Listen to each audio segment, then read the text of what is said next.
Good morning students. Class +1 chemistry. देखिए, हमने अपने मॉलिक्यूलर ऑर्बिटल डायग्राम्स को कम्प्लीटली डिस्कस कर लिया है। आज हम डिस्कस करेंगे अपना लास्ट टॉपिक इस यूनिट का, हाइड्रोजन बॉन्डिंग। देखिए, हाइड्रोजन बॉन्डिंग क्या होती है?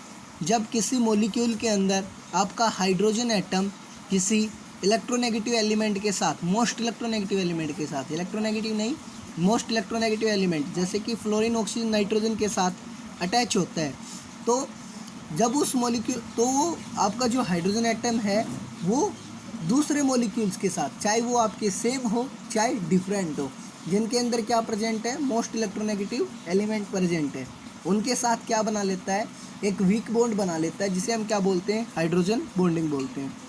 तो देखिए, इसकी डेफिनेशन हुई आपकी कि molecule which contains hydrogen atom link to more electronegative element, कि कोई भी मॉलिक्यूल जिसके अंदर आपका हाइड्रोजन एटम प्रेजेंट है और वो किससे जुड़ा हुआ है, आपके most electronegative element nitrogen, oxygen, fluorine से, तो वो अगले मॉलिक्यूल के साथ फिर से जुड़ जाता है, क्या बनाने के लिए, एक वीक बॉन्ड बनाने के लिए, जिसे हम क्या बोलते हैं, हाइड्रोजन बॉन्ड। हाइड्रोजन बॉन्ड को आप डोनेट करते हो, रिप्रेजेंट करते हो डॉटेड लाइन से। किससे? डॉटेड लाइन से। जैसे कि आपने एक HF का मॉलिक्यूल लिया, यहाँ पे हाइड्रोजन फ्लोराइड का मॉलिक्यूल लिया आपने, तो हाइड्रोजन किससे जुड़ा हुआ था, फ्लोरीन से, मोस्ट इलेक्ट्रोनेगेटिव एलिमेंट से, और फिर आपने फिर एक और मॉलिक्यूल HF का लिया, तो यहाँ पहले वाले मॉलिक्यूल के अंदर क्या हुआ कि जो आपका फ्लोरीन है वो मोर इलेक्ट्रोनेगेटिव है, किससे, हाइड्रोजन से, तो ये बॉन्ड पेयर को अपनी तरफ खींच के फ्लोरीन के ऊपर कैसा चार्ज आया आपका, स्लाइट नेगेटिव चार्ज आया, हाइड्रोजन के ऊपर कैसा चार्ज आया आपका, स्लाइट पॉजिटिव चार्ज आया। अगला जो आपका HF मॉलिक्यूल था उसमें भी हाइड्रोजन के ऊपर पॉजिटिव, फ्लोरीन के ऊपर नेगेटिव। अब फ्लोरीन के ऊपर पहले मॉलिक्यूल के अंदर नेगेटिव है, दूसरे मॉलिक्यूल के हाइड्रोजन के ऊपर पॉजिटिव है, तो ये फ्लोरीन नेगेटिव पहले मॉलिक्यूल का और दूसरे मॉलिक्यूल का हाइड्रोजन पॉजिटिव, दोनों के बीच में क्या हो गया, एक अट्रैक्शन हो गई ना नेगेटिव पॉजिटिव चार्ज के बीच में, तो ये क्या बन गया, इनके बीच में हाइड्रोजन बॉन्ड बन गया, जो डॉटेड लाइन से दिखाया हुआ है। ऐसे आपके और मॉलिक्यूल्स अटैच हो जाएंगे, ठीक है, बहुत सारे मॉलिक्यूल्स अटैच हो सकते हैं, जिसको हम क्या बोलते हैं, हाइड्रोजन बॉन्ड बोलते हैं, ठीक है। उसके बाद हाइड्रोजन बॉन्ड आपका अमोनिया के अंदर दिखाया हुआ, आपका अमोनिया क्या होता है, NH3 होता है, ये हमने NH3 दिखा दिया भाई। हाइड्रोजन कम इलेक्ट्रोनेगेटिव होता है नाइट्रोजन से, तो इसके ऊपर स्लाइट पॉजिटिव चार्ज आएगा, स्लाइट पॉजिटिव, स्लाइट पॉजिटिव। अब 3 हाइड्रोजन ने स्लाइट पॉजिटिव लिए, तो नाइट्रोजन के ऊपर 3 स्लाइट नेगेटिव चार्ज आएंगे, एस लिख रखा है ना, स्लाइट नेगेटिव होता है, मतलब हल्का सा नेगेटिव आएगा। उसके बाद हमने कौन सा दूसरा मॉलिक्यूल अमोनिया का लिया, इसके अंदर भी आपका क्या हो रहा है भाई, 3 स्लाइट नेगेटिव चार्ज आ रहा है नाइट्रोजन के ऊपर, और एक एक स्लाइट पॉजिटिव चार्ज आ रहा है आपका हाइड्रोजन के ऊपर।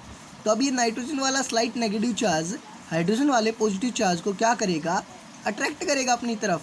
अट्रैक्ट करने की वजह से क्या बन जाएगा, इनके बीच में एक बॉन्ड बन जाएगा, जिसको हम क्या बोलते हैं, हाइड्रोजन बॉन्ड बोलते हैं इन अमोनिया मॉलिक्यूल के अंदर। कंडीशन क्या होती है आपकी, आपकी कंडीशन होती है कि जो मॉलिक्यूल होता है उसके अंदर ये नेसेसरी होता है कि उसके अंदर एक बहुत ज़्यादा इलेक्ट्रोनेगेटिव एलिमेंट प्रेजेंट होना चाहिए, जो किसके साथ जुड़ा होना चाहिए, हाइड्रोजन एटम के साथ। किसके साथ जुड़ा होना चाहिए, हाइड्रोजन एटम के साथ। कि इसके अंदर जो आपके फ्लोरीन, ऑक्सीजन, नाइट्रोजन है वो किसके साथ जुड़े होने चाहिए मॉलिक्यूल के अंदर, हाइड्रोजन एटम के साथ में।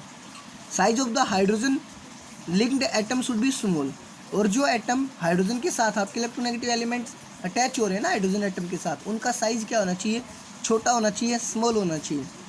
टाइप्स क्या होती हैं हाइड्रोजन बॉन्डिंग की, आपकी 2 टाइप्स ऑफ हाइड्रोजन बॉन्डिंग होती है, एक इंट्रामोलिकुलर हाइड्रोजन बॉन्डिंग होती है, एक आपकी इंटरमोलिकुलर हाइड्रोजन बॉन्डिंग होती है। एक तो इंटर होती है INTER, एक इंट्रा होती है INTRA, इंटर और इंट्रा मोलिकुलर हाइड्रोजन बॉन्डिंग होती है। तो देखिए, आप बात करते हो किसकी, पहले आपकी बात करते हैं इंटरमोलिकुलर हाइड्रोजन बॉन्डिंग की, किसकी बात करते हैं, इंटरमोलिकुलर हाइड्रोजन बॉन्डिंग की। तो देखिए, इंटरमोलिकुलर हाइड्रोजन बॉन्डिंग क्या होती है आपकी, इंटरमोलिकुलर हाइड्रोजन बॉन्डिंग आपकी एक ऐसी बॉन्डिंग होती है जिसके अंदर आपका क्या करता है कि आपके अलग अलग मॉलिक्यूल, जैसे कि आपका एक HF का मॉलिक्यूल, दूसरे HF का मॉलिक्यूल, तीसरे HF का मॉलिक्यूल, ऐसे मिलके बहुत सारे मॉलिक्यूल मिलके क्या बनाते हैं, हाइड्रोजन बॉन्ड बनाते हैं, और एक लंबी चेन बनती है, तो हम उसे क्या बोलते हैं, इंटरमोलिकुलर हाइड्रोजन बॉन्डिंग बोलते हैं। क्या बोलते हैं, इंटरमोलिकुलर हाइड्रोजन बॉन्डिंग बोलते हैं भाई। जैसे कि हमने एग्जांपल दिया आपको, अमोनिया का दिया, आपने एक मॉलिक्यूल अमोनिया का लिया, तो एक मॉलिक्यूल से तो हाइड्रोजन बॉन्डिंग नहीं बनी ना, आपको हाइड्रोजन बॉन्डिंग बनाने के लिए क्या लेना पड़ा, अगला मॉलिक्यूल लेना पड़ा। अगला मॉलिक्यूल लिया आपने अमोनिया का, एक ही सिंगल मॉलिक्यूल लिया, एक अगला मॉलिक्यूल लिया, तो अगले मॉलिक्यूल में ही से ही तो इसके अंदर क्या बनी, हाइड्रोजन बॉन्डिंग बनी आपकी। तो इस टाइप की बॉन्डिंग को हम क्या बोलते हैं, इंटरमोलिकुलर हाइड्रोजन बॉन्डिंग। क्या बोलते हैं, इंटरमोलिकुलर हाइड्रोजन बॉन्डिंग। उसके बाद में बात आती है भाई आपकी इंट्रामोलिकुलर हाइड्रोजन बॉन्डिंग की। किसकी बात करते हैं हम, आपकी इंट्रामोलिकुलर हाइड्रोजन बॉन्डिंग की। तो इंट्रामोलिकुलर हाइड्रोजन बॉन्डिंग आपकी एक ऐसी हाइड्रोजन बॉन्डिंग होती है जो आपके एक ही मॉलिक्यूल के अंदर होती है। किसके अंदर होती है, आपके एक सिंगल मॉलिक्यूल के अंदर ही हाइड्रोजन बॉन्डिंग टेक्स प्लेस करेगी। उसे हम क्या कहते हैं, इंट्रामोलिकुलर हाइड्रोजन बॉन्डिंग बोलते हैं। जैसे कि the bonding present with in A molecule, कि एक एटम एक ही मॉलिक्यूल के अंदर जो बॉन्डिंग टेक्स प्लेस करती है उसको हम इंट्रामोलिकुलर हाइड्रोजन बॉन्डिंग बोलते हैं। आपने यहाँ पे एग्जांपल लिया हुआ है सैलिसाइक्लिक एसिड का, ले लिया आपने। सैलिसाइक्लिक एसिड क्या होता है, बेंजीन की रिंग बनाओ, बेंजीन की रिंग बनाई आपने, उसके ऊपर क्या होते हैं, दोनों साइड आप C double bond OH group लगा दो, C double bond OH group लगा दो सैलिसाइक्लिक एसिड के अंदर, ठीक है।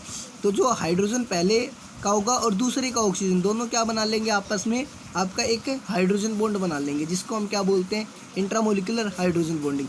देखो इसके अंदर एक ही मॉलिक्यूल के अंदर बॉन्डिंग टेक्स प्लेस हुई है ना, अगला मॉलिक्यूल हमने दूसरा मॉलिक्यूल यूज़ नहीं किया, इसलिए हम इसको क्या बोलते हैं, इंट्रामोलिकुलर हाइड्रोजन बॉन्डिंग बोलते हैं। Thank you, have a nice day.